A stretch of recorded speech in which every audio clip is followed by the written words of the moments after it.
गांव की चुड़ैल बहुओं का नदी में नहाना। महाकालपुर नामक एक भूतिया गांव था जहां सारे भूत और चुड़ैल मिलकर रहा करते थे।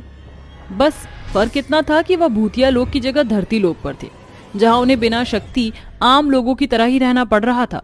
उसी गांव में पीयूष नाम का एक भूत था जो शहरी चुड़ैल से प्यार करता था। एक दिन वह कैफे में एक दूसरे का हाथ पकड़कर कहते हैं, सोनम, मैं तुम्हारे लिए ये गुलाब लेकर आया हूं। तुम्हें पसंद है ना पीले गुलाब? हाँ, मुझे पसंद है। Thank you Piyush. अच्छा अब ये बताओ, मुझसे शादी कब कर रहे हो? शादी? क्या तुम सच में मुझसे शादी करना चाहती हो? तुम जानती हो ना, मैं गांव में रहता हूं, वहां के रहने के क्या तौर तरीके हैं। तुम शहर की होकर ये सब एडजस्ट कर लोगी? हाँ, मैं तुमसे प्यार करती हूँ। अगर थोड़ा एडजस्ट करना भी पड़ेगा तो मैं कर लूंगी। ठीक है, मैं मम्मी पापा को बताता हूँ। ये कहकर भूतिया पीयूष उसे अपने स्कूटर पर घर छोड़कर आता है। फिर पीयूष अपने भूतिया माता पिता से शादी की बात करता है। वह कुछ ही दिनों में सोनम को अपनी दुल्हन बनाकर अपने घर ले आता है। सोती हुई सोनम को सुबह सुबह सास आकर कहती है, अरे बहू जल्दी उठ जा, तुझे शौच और नहाने के लिए खुले में जाना पड़ेगा। ज्यादा उजाला हो और भूतिया मर्द आ जाएं, उससे पहले चल मेरे साथ। अरे माँ जी, अभी तो सुबह भी ठीक से नहीं हुई, आप इतनी जल्दी क्यों बुला रही हैं? अरे जाओ जाओ, वो क्या है ना, हमारे घर में बाथरूम और शौचालय बना हुआ नहीं है, तो तुम्हें बाहर ही जाना पड़ेगा। क्या यहाँ बाथरूम और शौचालय नहीं है? ऐसा कैसे हो सकता है? गांव में तो तरक्की है ना। मैं तो तुम्हें पहले ही बोल रहा था, हमारे गांव में अभी कोई तरक्की नहीं है और यहाँ सारे भूत और चुड़ैल बाहर ही नदी में नहाते हैं। तुम्हें भी जाना पड़ेगा। अब जाओ, माँ खड़ी है। तुमने इसके बारे में मुझे पहले क्यों नहीं बताया? बताया था मैंने तुम्हें कि तुम एडजस्ट नहीं कर पाओगी। फिर तुमने कहा था कि मैं तुमसे प्यार करती हूँ और प्यार में तो इतना कर ही सकती हूँ। अब जाओ। अगर मुझे पता होता कि ऐसा कुछ है तो मैं इतना प्यार भरा डायलॉग बिल्कुल नहीं कहती इस भूतिये को। एरी सोनम बहुरिया, जल्दी चल, ठाड़े ठाड़े घोटन में दर्द तो है। आई माँ जी। तभी वो अपने एक हाथ में नहाने के लिए कपड़े और दूसरे हाथ में शौचालय जाने के लिए लोटे को लेकर अपनी सास निर्मला के साथ चल देती है, जहाँ बाकी चुड़ैल पड़ोसने उसे कहती है, अरे वाह निर्मला, तेरी नई बहू भी हमारी लोटा पार्टी में शामिल हो गई। रोज ऐसी बकत उठने की आदत डाल ले। अरे आप सबको शर्म नहीं आती है क्या? ऐसे आधे अंधेरे उजाले में खुले में जाकर जो शौच करते हैं।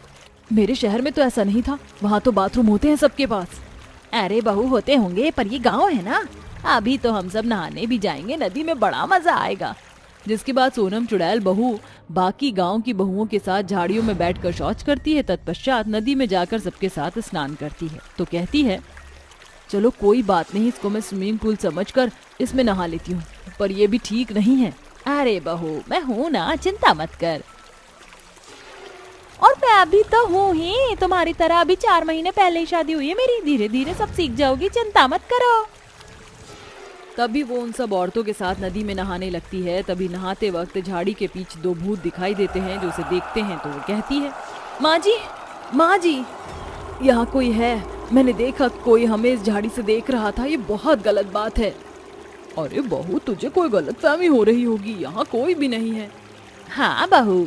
तभी वो सब चुड़ैलें नहाकर अपने घर चली जाती हैं, जहाँ सोनम चुड़ैल अपने भूतिये पति से कहती है, पीयूष मुझे बिल्कुल भी अच्छा नहीं लगा इस तरह खुले में नहाना और शौच करना। प्लीज तुम बाथरूम बनवा दो, ऐसे बहुत अजीब लगता है, जैसे कि कोई देख रहा हो। देखो, ये होना इम्पॉसिबल है, माँ पिताजी कभी नहीं मानेंगे। देखो तुम्हें ये सब करना ही होगा। सोनम उससे बहुत कहती है, पर भूतिया पीयूष उसकी बात नहीं मानता। कुछ दिन नदी में नहाने में ही बीत जाते हैं, जहाँ चुड़ैल सोनम बहू को बाकी बहू के साथ नहाना पड़ता। और वहाँ एक बार कुछ भूत आकर उनके कपड़े चुरा लेते हैं और कहते हैं, होए होए होए, गोरा गोरा मलाई जैसा बदन, अब तुम्हारे कपड़े तो हमारे पास हैं, तो तुम सब बाहर कैसे आओगी? हमारे कपड़े हमें वापस करो, वरना मैं आई तो एक घुमा कर लपड़ दूंगी। आजा आजा आजा, बाहर आकर लपड़ मार ले और ले जा। देखो हम तुम्हारे आगे हाथ जोड़ रहे हैं, हमारे कपड़े दे दो हमें। अरे आओ आओ, हिम्मत है तो हमसे ले जाओ। मैं इन्हें अभी बताती हूँ। सोनम चुड़ैल जैसे ही नदी से बाहर आती है तो उस भूतिया सुमित से सबके कपड़े पकड़कर छीनती है। तभी वो भूत उसका हाथ पकड़ लेता है। फिर गुस्से से सोनम चुड़ैलों से तेज का थप्पड़ मारती है और कपड़े छीन कर कहती है, हिम्मत कैसे हुई तेरा मेरा हाथ पकड़ने की? गोबर जैसी शक्ल के कीड़े, तेरी औकात ही क्या है? इसे तो मैं अभी बताता हूँ। इतने में सोनम एक बड़ा सा पत्थर उठाकर उसे मारने की धमकी देती है और दोनों भूत भाग जाते हैं। फिर वह गांव की बहुओं से कहती है, देखा तुम सबने, अगर तुम भी इस तरह हिम्मत वाली बनकर उन्हें डराओगी तो वह तुम्हारे करीब नहीं आएंगे, और ऐसी हरकत करना तो बहुत दूर की बात। और क्या तुम्हें भी खुले में नहाना अच्छा लगता है? देखा ना कितने मर्द आकर परेशान करते हैं। नहीं सोनम, हमें ऐसा नहीं पसंद, ये हमारी मजबूरी है। मैंने तुम्हारी तरह एक बार आवाज उठाई थी, पर मेरी आवाज को दबा दिया गया।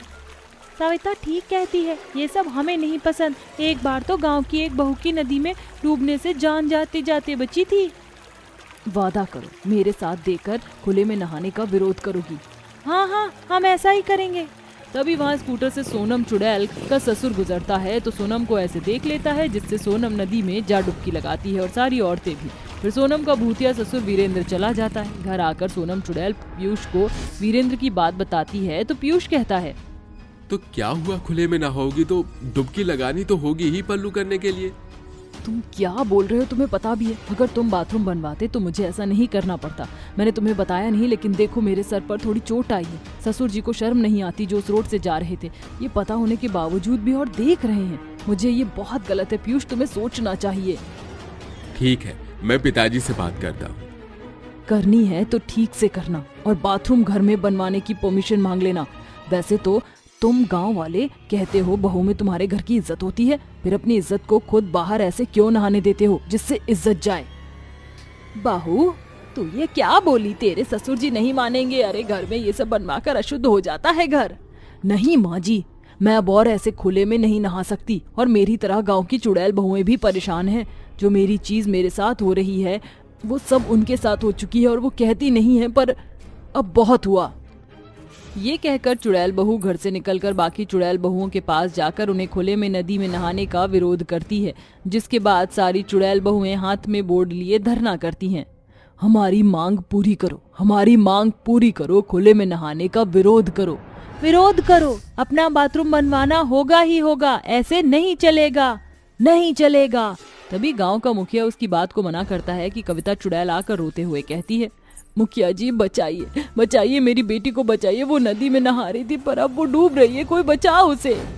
मैं चलती हूँ, मुझे तैराकी आती है। तभी भागकर सोनम चुड़ैल नदी के पास जा पहुँचती है और कूदकर उसकी बेटी की जान बचाती है, जिसके बाद सभी लोग इकट्ठा हो जाते हैं। सोनम उसे शॉल उड़ाती है। देखा मुखिया जी, अगर आपने इस गांव में बाथरूम बनवाया होता तो आज किसी की जान खतरे में नहीं पड़ती, इस बच्ची की जान भी जा सकती थी। अरे सोनम बहू, मुझे अपनी गलती का एहसास हो गया है। मैं जल्द ही यहाँ बाथरूम बनवा दूंगा, जहाँ किसी को भी फिर कभी ऐसी परेशानी नहीं होगी। सब भूतिए लोग सोनम चुड़ैल के जज्बे से खुश होकर शुक्रिया अदा करते हैं। फिर मुखिया गांव में एक पब्लिक बाथरूम बनवा देता है नदी के पास, जहां सभी औरतें अक्सर वहां नहाया करती थी, और पीयूष अपने घर में बाथरूम बनवा लेता है, जहां सोनम को फिर ऐसी दुविधा का सामना नहीं करना पड़ता और गाँव में सब खुशी खुशी रहने लगते हैं।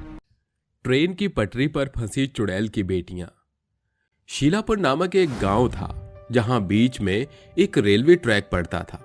वो गांव के अंदर और बाहर जाने का एकमात्र ऐसा रास्ता था जो कि रेल पटरी से गुजरता था, पर वहां कोई फाटक बना हुआ नहीं था, जिसकी वजह से अक्सर वहां कई मौतें हो जाया करती थी। तो कभी किसी का पैर फंस जाया करता था। एक औरत सुबह सुबह अपनी चूड़ियों का ठेला लिए रेलवे लाइन से गुजर रही थी कि बड़ी तेज रफ्तार में ट्रेन वहां से गुजरती है और उस औरत को वहीं कुचलकर चली जाती है। फिर आते जाते लोग उसकी मौत को देखकर कहते हैं, लगता है ये भी इस रेल पटरी ट्रेन का शिकार हो गई। अरे पता नहीं है रेल पटरी और कितने लोगों की जान लेगी। अरे सारा कसूर तो यहाँ के पुलिस कर्मी और सरकार का है, जो यहाँ पर ध्यान ही नहीं दे रही। उन्हें लोगों की परवाह ही नहीं। अब देखना, पुलिस तो यहाँ आएगी पर कुछ भी नहीं करेगी। हमें ही पुलिस स्टेशन जाना होगा। चलिए हम सब चलते हैं अम्मा। तभी वो लोग उस औरत की पहचान कराकर उसे घर पहुंचाते हैं, क्योंकि पुलिस तो अपना फर्ज निभाती नहीं। उस औरत का शव देखकर उसके परिवार वाले बहुत रोते हैं। फिर वो तीनों और उस औरत का पति भी पुलिस स्टेशन जाकर कहते हैं, अरे इंस्पेक्टर साहब, आप कुछ करते क्यों नहीं है? आपके कुछ न करने से अभी तक कितने लोगों की मौत हो चुकी है। अगर वहां फाटक होता तो ट्रेन आने पर आते जाते लोगों को रोकता तो इतनी मौतें उस रेलवे लाइन पर नहीं होती। आपकी लापरवाही की वजह से मेरी पत्नी हमेशा के लिए मुझे छोड़कर चली गई। वो अपने बच्चों का पेट पालने और उनकी ख्वाहिशों को पूरा करने के लिए चूड़ियां बेचना शुरू की थी। हाँ दरोगा जी, आप कुछ करते क्यों नहीं? आपको कार्यवाही करनी ही होगी। अरे क्या है, देख रहा हूं बहुत देर से चपड़ चपड़ किए जा रहा है। अरे अब क्या मैं अपनी रकम से पटरी का काम करवाऊं? सरकारी ध्यान नहीं दे रही तो मुझे मत बोलो, चलो भागो यहां से, वरना लाठी बरसा दूंगा। अरे देखिए, आप गलत कर रहे हैं हमारे साथ। अब तू सिखाएगा हमें सही गलत? हाँ, अभी जेल में डाल दूंगा, जाओ यहां से। आप हमें धमकी नहीं दे सकते हैं, तुम ऐसे नहीं मानोगे। ये कहकर वो दरोगा अपनी लाठी उठाकर लोगों को मारने लगता है। फिर वो पुलिस स्टेशन से बाहर आकर कहते हैं, अरे बड़ा बदतमीज दरोगा है ये, हमारी बात की सुनवाई नहीं करेगा। ना यहाँ ना आगे, हमें ही कुछ करना होगा। चलो मैं ही किसी अधिकारी से बात करूंगा। अरे मेरी पत्नी मुझे छोड़कर चली गई। ये तब तक सुनवाई नहीं करेंगे जब तक इन पर नहीं बीतेगी। अरे भाई परेशान मत हो, अब जाकर आराम करो, अपने परिवार के पास जाओ, उन्हें सहारा दो। वहीं उस रेलवे लाइन को जो भी पार करते हैं, तेज रफ्तार से आती रेलगाड़ी लोगों को बड़ी आसानी से कुचल दिया करती थी। इस तरह 5 महीने बीत गए। जहां कई लोगों की मौत ट्रेन की पटरी पर पैर फंसने से हो जाती थी तो किसी की पटरी पर गुजरने से हो जाती थी, लेकिन सुनवाई कोई नहीं करता था। वहीं कई लोगों ने रेलवे अधिकारी के पास जाकर फाटक बनवाने की कई अर्जियां डाली, पर इस बात से उसे कोई फर्क नहीं पड़ता था। वो अपनी दुनिया में मस्त मलंग था। वहीं एक दिन राजौरी अपनी 3 बेटियों के साथ उस रेलवे लाइन से गुजरती है। उसकी बेटियों की उम्र 5 से 10 साल के बीच थी। दरअसल उस पर रहने का अपना कोई ठिकाना नहीं था और वो बहुत टाइम से भूखे थे। माँ, मुझे बहुत भूख लग रही है। और कितनी देर लगेगी? हाँ माँ, हम कब पहुँचेंगे? कल शाम से हमने खाना नहीं खाया। माँ, मुझे बहुत प्यास लग रही है। बेटा, तुम जानती हो ना, हमें हमारे गांव से निकाल दिया गया है। हमारा ना कोई घर है ना कुछ और। हमें दूसरे गांव जाना होगा। इस रेल पटरी को पार करते हैं, शायद इस गांव में कुछ मिल जाए। बस थोड़ी देर की और बात है। राजौरी अपनी तीनों बेटियों का हाथ पकड़कर उस रेलवे लाइन को पार करती है कि तभी प्रीति और रीटा का रेलवे लाइन में पैर फंस जाता है। माँ, माँ मेरा पैर फंस गया। माँ, मेरा पैर निकालो, बहुत दर्द हो रहा है। माँ, प्रीति की तरह मेरा भी पैर फंस गया है, बहुत दर्द हो रहा है। माँ, जल्दी निकाल दो। भगवान, ये आपने क्या अनर्थ कर दिया। हम गरीबों के साथ ही दोनों बेटियों का पाँव एक साथ इस रेलवे पटरी पर फंसा दिया। तुम दोनों फिक्र मत करो प्रीति, मैं तेरा पैर निकालती हूँ। निमकी बेटा, तू रीटा का पैर निकाल। तुम दोनों चिंता मत करो, तुम्हें कुछ नहीं होगा। तभी उन्हें ट्रेन की आवाज आती है। ट्रेन अपनी तेज गति से पटरी पर आ रही थी। ये देख माँ बेटियां डर जाती हैं। माँ, हमें बचा लो, हम मरना नहीं चाहते। माँ, मुझे बचा लो, और रीटा को भी बचा लो, हम मरना नहीं चाहते। बच्चों, फिक्र मत करो, मैं हूं ना तुम्हारे पास। कोई हमें बचाओ, हमारी मदद करो। मेरे बच्चे तकलीफ में हैं, उनका पैर फंस गया है पटरी पर, कोई बचाओ। राजौरी कई बार मदद की गुहार लगाती है, पर आसपास कोई नहीं होता। न उसकी आवाज से कोई उसकी मदद करने आता है। वो ट्रेन को भी रोकने की कोशिश करती है और अपनी दोनों बेटियों का पैर निकालने की कोशिश करती है, पर तेज रफ्तार में आती ट्रेन उन चारों को एक बार में कुचल जाती है, जिससे वो सब मर जाते हैं। तभी राजौरी चुड़ैल बनकर वापस लौटती है और अपनी बेटियों की ऐसी हालत देखकर बिलखते हुए कहती है, छोड़ूंगी नहीं मैं इन लोगों को। कोई हमारी मदद के लिए नहीं आया और ना ही इस रेलवे लाइन पर कोई फाटक बनाया, ना उस ट्रेन वाले ने मेरी आवाज सुनी। अब मैं किसी को नहीं छोड़ूंगी। अपनी बेटियों का बदला तो लेकर रहूंगी, मार डालूंगी अब। तभी बदले के आगोश में चुड़ैल गांव में जाती है और लोगों को घसीटते हुए उसी ट्रेन की पटरी पर उनका पैर फंसा देती है और कहती है, मरने के लिए तैयार हो जाओ। अब मेरी बेटियां मर गईं तो किसी को नहीं छोड़ूंगी।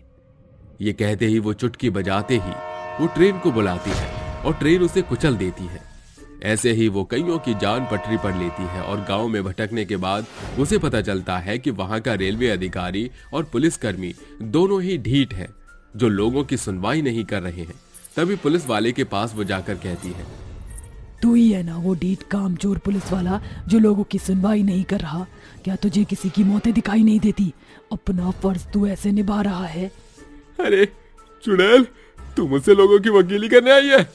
जो चीज मेरे बस में नहीं है वो मैं कैसे कर सकता हूँ? तू अधिकारी से बात करता तो शायद मौत होना रुक जाती, पर अब इसका अंजाम तुझे भुगतना ही होगा। चल। तभी चुड़ैल उस पुलिसकर्मी का कॉलर पकड़कर घसीटते हुए उसे रेलवे फाटक पर बांध देती है और कहती है, अब शांति से अपनी मौत का इंतजार कर। तभी ट्रेन उस पुलिस वाले को भी कुचल कर चली जाती है। उसके बाद चुड़ैल रेलवे अधिकारी राजेश के पास पहुंचकर उसका गला दबाकर कहती है, तो तू है इस रेल पटरी को बनाने वाला? अंधा है, बहरा है, लंगड़ा लूला है जो तुझे इस रेल पटरी की खबर नहीं है? न तूने देखा न तो कभी आया। तेरी वजह से हजारों लोगों की मौत इस पटरी पर हुई है।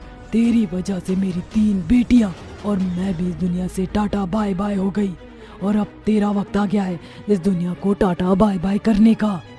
चुड़ैल, अरे मुझे छोड़ दो, मुझे जाने दो।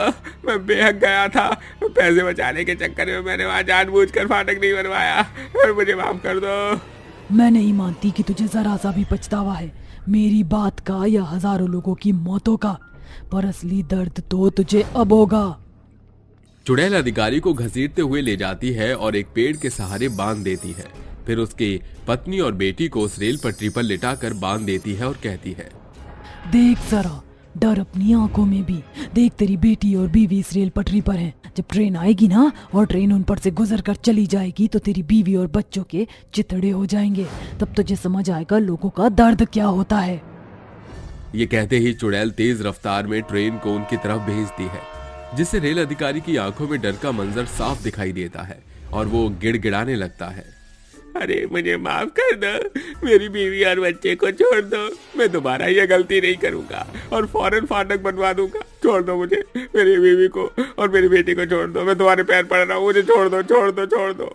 पता चला तुझे अपनों पर आँच आने का डर क्या होता है? तभी चुड़ैल उस ट्रेन को रोक देती है और उसके बीवी बच्चे को छोड़ देती है, जिससे वो राजेश के गले लग जाते हैं और हाथ जोड़कर राजेश उसके सामने कहता है, मेरी बीवी बच्चे को बख्शने के लिए तुम्हारा बहुत बहुत शुक्रिया। मैं कल ही यहाँ फाटक तैयार करवा दूंगा। ठीक है, अगर ऐसा नहीं करा तो मैं वापस आ सकती हूँ। तभी राजेश चुड़ैल को फाटक बनवाने का वादा कर अगले दिन से ही वहां फाटक तैयार करा देता है, जिसके बाद वहां फिर कभी उस रेल पटरी पर मौतें नहीं होती और चुड़ैल वहां से हमेशा के लिए चली जाती है। गांव के किनारे एक ऐसी बड़ी नदी थी जहां बहुत सारी अनेक प्रकार की मछलियां थी। साथ ही वो जगह इतनी खूबसूरत थी कि उस गांव के नजदीकी शहर से लोग वहां आकर अक्सर बोटिंग किया करते थे। एक दिन पायल शहर से गांव में घूमने अपने 5 साल के बेटे के साथ आती है और उस नदी को देखकर कहती है, वाह, इस नदी के बारे में जितना सुना था उससे भी ज्यादा खूबसूरत जगह है ये। गोलू बेटा, नदी में जाओगे मम्मा के साथ? बोटिंग करोगे? हाँ मम्मा, मैं तो नाव में बैठना है। पायल ये कहते ही नाविक से बोटिंग करने के लिए कहती है, जहां दोनों माँ बेटे नाव में बैठकर बोटिंग करने लगते हैं। वहां की मछलियों को अपनी नाव के आसपास मस्ती करते हुए देखते हैं। ये देखकर गोलू ताली बजाने लगता है। तभी पायल कहती है, बेटा अच्छा लगा आपको? मजा आ रहा है? देखो कितनी सारी फिश हैं, गोल्डन कलर की, और ये देखो छोटी सी मछली। हाँ मम्मा, मेरे को बहुत अच्छा लग रहा है। दोनों नदी की तरफ पानी में देख रहे थे। तभी उसमें से एक बेहद डरावनी चुड़ैल निकल कर आती है और दोनों को पकड़कर कहती है, अब तो गई और तेरा बच्चा भी गया। छोड़ूंगी नहीं मैं तुम दोनों को। हे भगवान, इतनी बड़ी चुड़ैल कहाँ से आ गई? कोई बचाओ मुझे और मेरे बच्चे को। भैया हमें बचाइए, वरना ये हमें मार डालेगी। अरे मुझे तुम दोनों के चक्कर में नहीं फंसना। अरे मैं तो जा रहा हूँ, वरना ये चुड़ैल मुझे भी खा जाएगी। मम्मा, भूत, मम्मा।